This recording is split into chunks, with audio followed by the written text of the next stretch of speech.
Welcome to the Young Crones Cafe, where you can get a magic brew full of all sorts of information, both witchy and practical.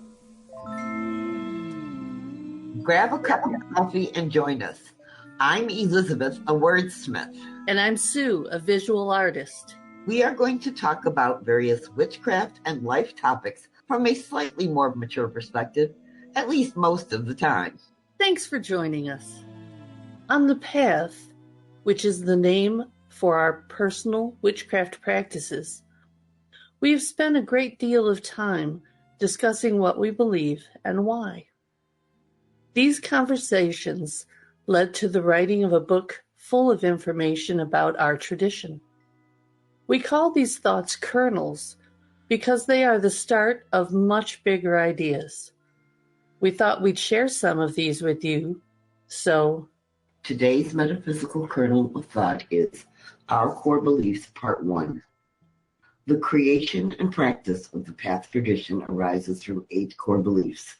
They deal with how we perceive the divine, the goal of balance, the concept of the hedge, crafting, how we celebrate the solar cycle, how we celebrate the lunar cycle, sacred space, and the energies we work with. All our beliefs are the result of unconfirmed personal gnosis. 1. We perceive the divine as both immanent and transcendent. We believe that everyone has an internal spark of the divine, immanent, that longs to connect with the external divine, transcendent of the universe itself. 2. Balance is a personal goal of our spiritual practices, so we have done shadow work to integrate various parts of ourselves back into our awareness, and will continue to do so as needed, along with a focus on spiritual growth and development. 3. We feel that the worlds of the magical and the mundane overlap constantly, and we call these meeting points, those betwixt and between places and the blurred lines between, the hedge. A hedge marks a boundary, yet is also porous, allowing energy to move freely back and forth. 4. We are witches who practice the craft. We define crafting as using our individual creative gifts to write rituals and spells, to make items as touchstones to remind us that we are the magic, and to perform daily practices to enhance our spirituality. That's the first 4 of our core beliefs. We're kind of splitting our beliefs, which are 8, into 2 recordings so that we don't confuse people. I just wanted to talk a little bit before we start real quick about what we mean by unconfirmed personal gnosis.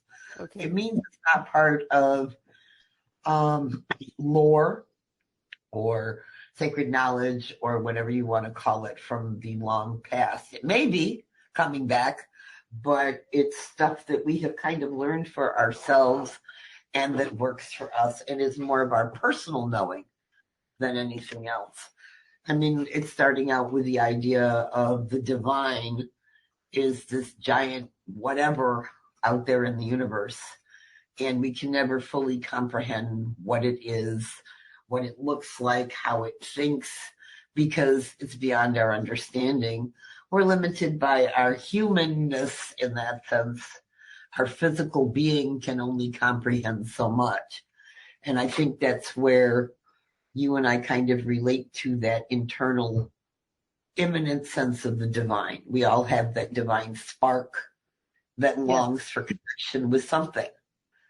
And I think that's a big piece of our practice, is learning to enhance our awareness of that internal spark, because I think our awareness ebbs and flows. There are times when we feel really connected to ourselves.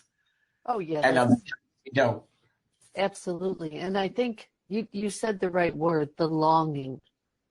I think when you feel that longing for connection, sometimes that is the beginning seed of finding your spirituality, is listening to that longing. I think so. And I think that's one of the reasons you and I have a very live and let live about any religion. There's how many people on the planet? Over 9 billion. And if we all have that spark and we're all looking for that individual connection, it's going to express itself in all sorts of religions and practices. And I can't say what works for you is Right. wrong in any sense of the word at that point. Because if it's working for you, it's perfect. That's just it. Yeah. In that sense. And I think, too, when we talk about the internal and external, it's a good way to think about where we got the idea of the importance of balance in our practice. And it's a goal, and it's an ideal more than a goal, I think, because you're never going to be in perfect balance. I don't think that is possible on this plane. It's just the nature of the mundane. It is always change and always in shifting. But you're right, it's being able to keep your balance on that moving obstacle. Yeah, it's like those ball things that they used to have years ago where you clicked one and it went back and forth and back and forth. It's like the swinging of a pendulum, because in order to come to that middle part, you have to go up way one way and then swing back the other way really far, and then it gradually settles more towards the middle. And we are so many different parts. We have physical, mental, spiritual, but we have all these bits and pieces that are part of each of those, so that I can be really in balance in one area of my life and things are going smoothly. And then in another area, I can be wildly out of balance at the same time. I think the real goal of balance for us is learning to recognize sooner when we are wildly out of balance. Because if you don't address some of those pieces, then everything goes out of whack. If you let one thing get too far out of balance, because you're right, it's not one pendulum, it's multiple pendulums, and they're all swinging at different speeds and different. And usually, if I think of it, it's like a ballet. If I'm the choreographer of my life, then I have to get all. I was just watching Swan Lake, so you have to get all of the swans going the right way. And, people stumble and you figure out, but as a whole, that's kind of my job. And that's looking at it with the transcendent and immanent divine, that if you think of your divine self is that part trying to keep an eye on everything, and you don't focus too much on this. This is really wonderful and balanced, but yeah, this is going to hell over here. Exactly.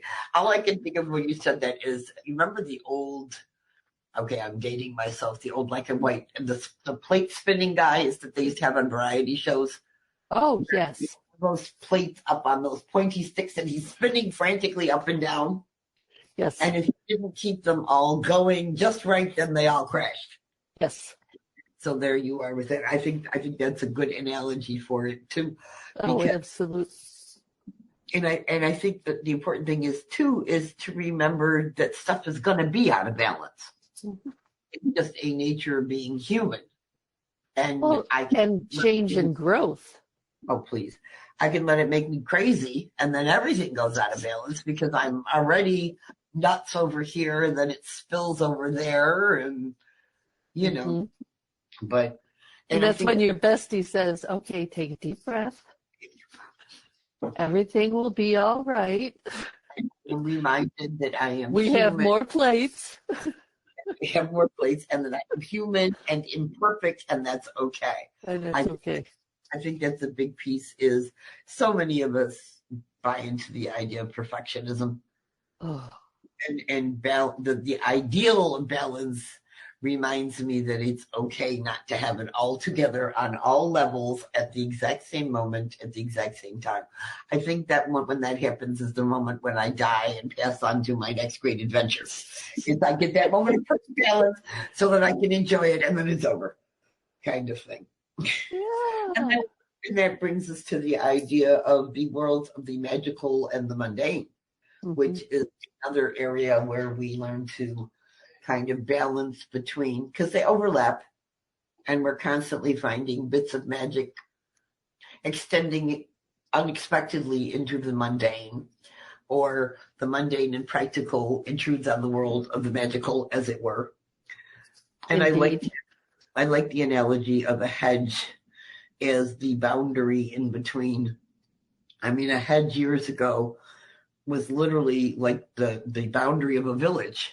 And everybody inside was part of that little closed-knit society. And everybody outside was kind of strange and foreign and didn't quite fit in. Mm-hmm. So you have those two very different worlds kind of meeting at that edge. And a hedge, like we said, is porous. It isn't like a hedge is this thick, impenetrable thing. Air gets through, light gets through. So there is that meeting back and forth. And by learning to walk the hedge, we can grab from the mundane as we need and grab from the magical as we need. And we are the area in between more than anywhere else as practicing witches that those two come together. And that kind of goes back to balance. It all kind of fits very nicely, doesn't it? Yeah, We it have does. created this set of beliefs that kind of almost lock together like pieces in a puzzle. It's like you find a bit here and this belief works, and how does it fit with other areas that we practice and work with?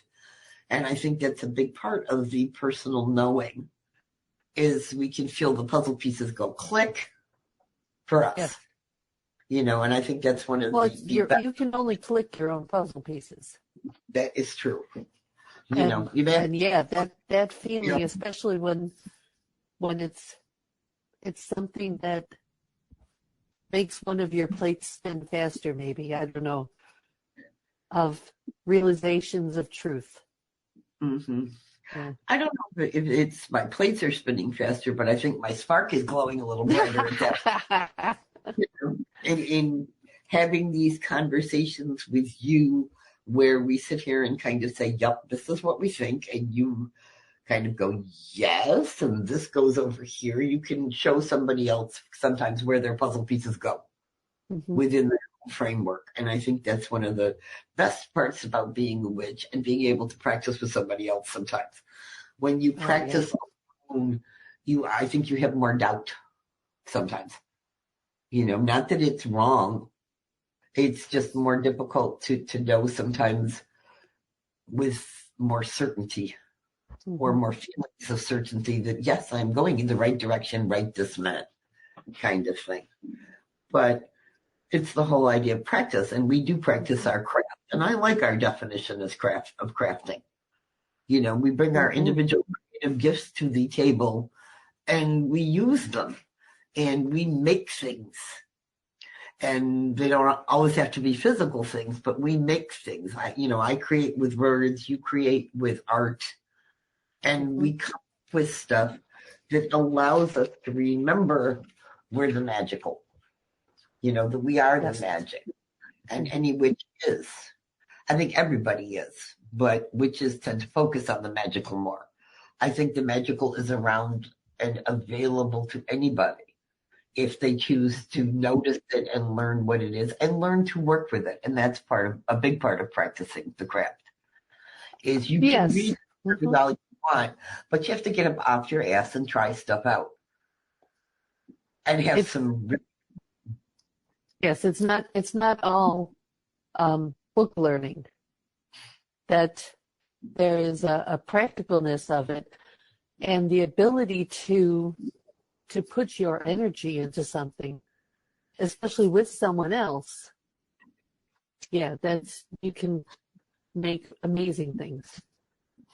Yeah, and I like the idea that you and I have been known to make stuff that we bring into ritual, and then when it comes out of ritual, not only is it quote unquote charged magically, but it serves as a reminder of what we do.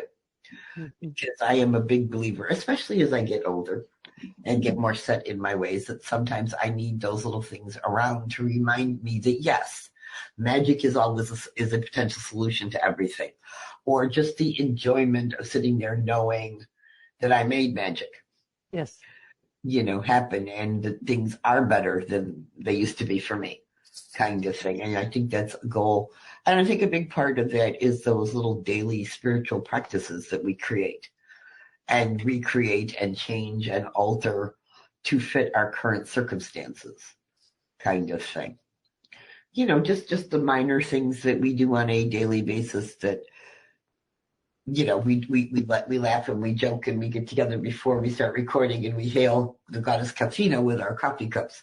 And it's a joke because Kafina is kind of one of those modern goddesses that may or may not be around, but the idea of just doing stuff like that, those little daily rituals that remind me that I'm a spiritual person, especially when I am locked and loaded and running 87 errands on the mundane.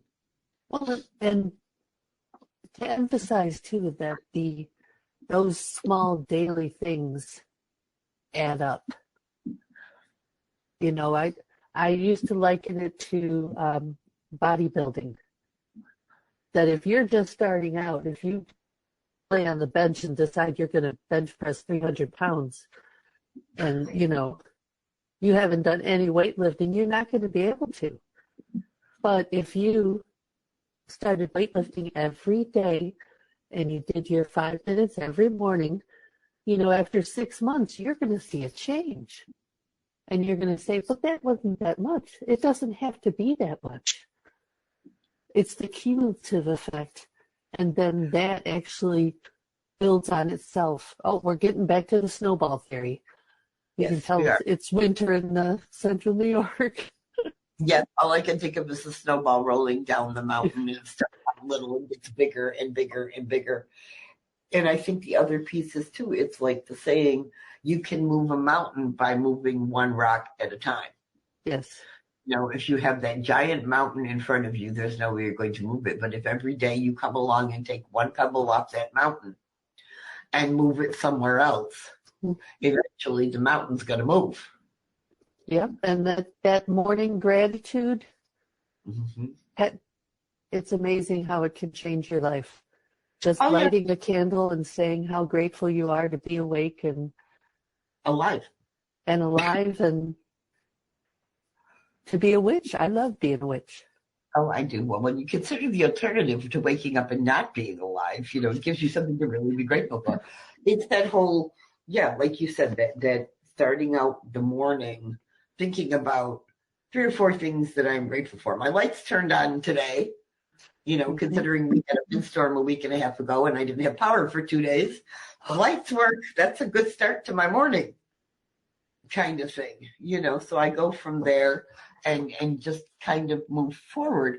And I think that's a big part about our being witches is we learn to take stuff that we may have encountered elsewhere and bring it in. It's about being practical. And then again, it's about balance, like you said, because we can live too much and get stuck in the mundane and forget we're magical, or spend so much time on the magical that the mundane responsibilities are falling apart because we're not paying attention. And it's about being able to almost split our focus and be part of both. And I think that's the big takeaway from a lot of what we do is the ability to know what's appropriate to focus on when, more than anything else. And that, I think, that's the awareness. Just like becoming more and more aware of synchronicities as they happen and seeing that, okay, maybe they're not coincidences, that I, in fact, am in touch with the universe and I am making these connections. So now instead of saying, oh, look, it's 11:11, make a wish, whatever, I can say it's 11:11 and it's something that I have made important and I am connecting now, and thank you. I'm thankful for my awareness. I'm thankful for synchronicities in my relationship with divine, and I want more. Thank you, I want more. I think those little synchronicities sometimes are messages from the universe that I'm going in the right direction. Because too much, you need uncertainty. It's balance again. You need enough uncertainty so that you get those little surprises that you didn't expect. And at the same time, you need that confirmation for yourself. that, yes, I am heading somewhere in the right direction. And it's back to our path in the woods analogy that we enjoy ourselves with in that sense, because there are times when you can see the path and things are going well, and other times you can't see the path. And it's that certainty inside that you know that the path will show up again for you to see. Yes. You know. Okay, so let's summarize real quick for people. We've been talking about our core beliefs, and at the basis of all of it, I think, is that ideal of balance.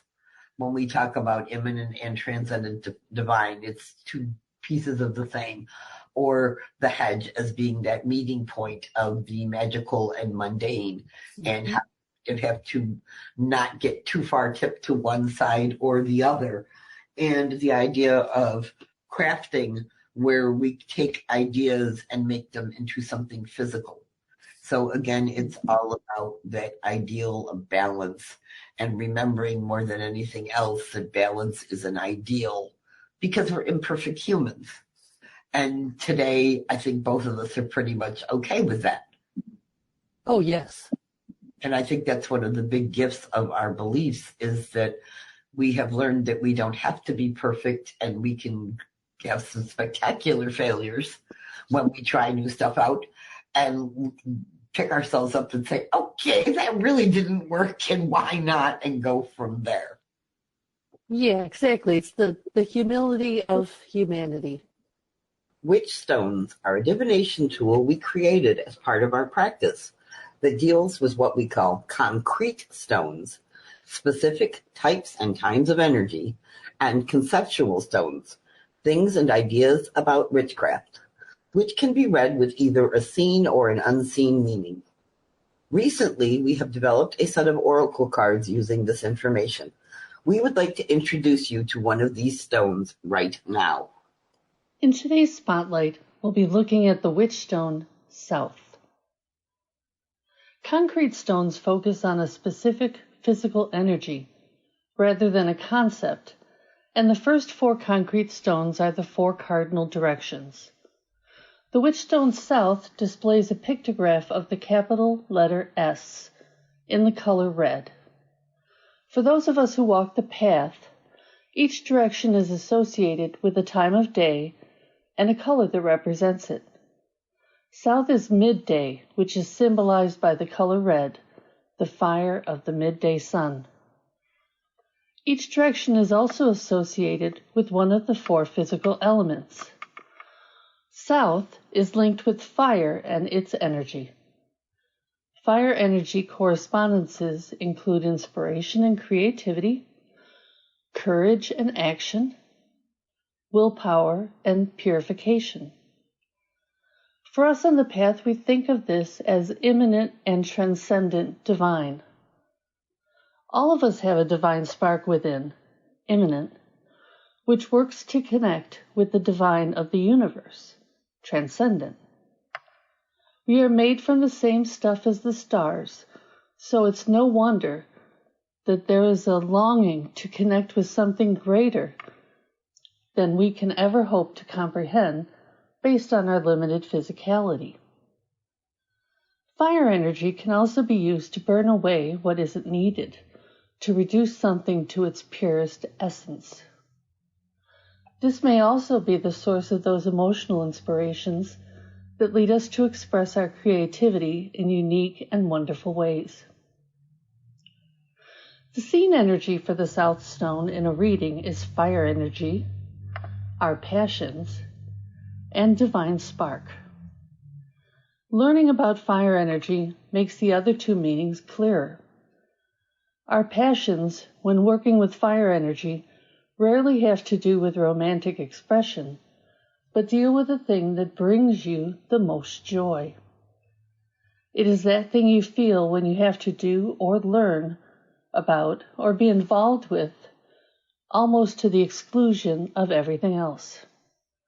Sometimes it settles into burning as a steady flame, and other times it may flare, then burn itself out, leaving you changed in ways you never imagined.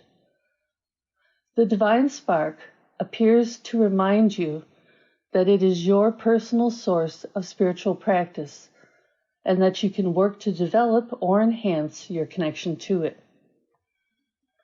The unseen energy of the South Stone in a reading is fire energy, unconnected to divine, and unknown direction. Fire energy is always present, and what changes may be your perception of it. You may be feeling unconnected to your personal divine spark, so that life seems to be flat and boring. It may be necessary for you to figure out what you can do to reignite your personal flame. An unknown direction can feel intimidating to some people because you don't know where you're going. But it also gives you the chance to step out and have a grand adventure and experience something new and different. Before we go, we would like to present you with a tip or trick or witchy hint. Just something to make your day go better, because we live in a mixture of the magical and the mundane. Today I have a witchy hint for you about making magical incense from your kitchen spice cupboard. There are many different types of pre-made incense in just as many forms. There's stick, cone, powdered, backflow. But if you'd like to add another dimension to your spell work, consider making your own incense. The only thing you need that you may not have in your kitchen is a charcoal disc to burn the loose incense on. They're available online or at your local metaphysical shop, and you'll need a heat-proof container to burn the charcoal in. My favorite go-to incense is a mix of sage and rosemary. You can use powdered or ground leaf herbs. It's helpful to have the ingredients ground to the same consistency for even burning. Start with equal parts and then adjust to your liking. And make sure you have an airtight container to keep your creation dry and ready to use. Most importantly, don't forget to add your magical intention by focusing on the purpose you're making this when mixing up your incense. They can be burned separately, of course. They both have strong magical properties of cleansing and purification. But when burned together, I find they produce a heady amount of smoke, even without an added resinous ingredient. It works well with many rituals and also as an altar incense to use any time. For me, the aroma immediately reminds me I am a powerful spiritual being, a witch, and I ride the hedge with my fellow crones. Well, it looks like the coffee cups are empty for this week. We hope you join us again next Tuesday, but you can find us at our website, 2youngcrones.com. That's the number 2, Young Crones, all one word. You can also find us on Facebook and Instagram. And our Twitter handle is @2youngcrones. Check out our merch at our Teespring store. We also have a Patreon account called the Young Crones Cafe, where you can support the podcast if you enjoy our efforts. Until then, remember, we are witches who work with energies to effect change. We are believers in both immanent and transcendent divine. We are celebrants of the passage of the solar and lunar cycles. We are hedge walkers who pass back and forth between the worlds of the magical and the mundane. We are seekers of knowledge. We are walkers of a spiritual tradition we call the path. So mote it be.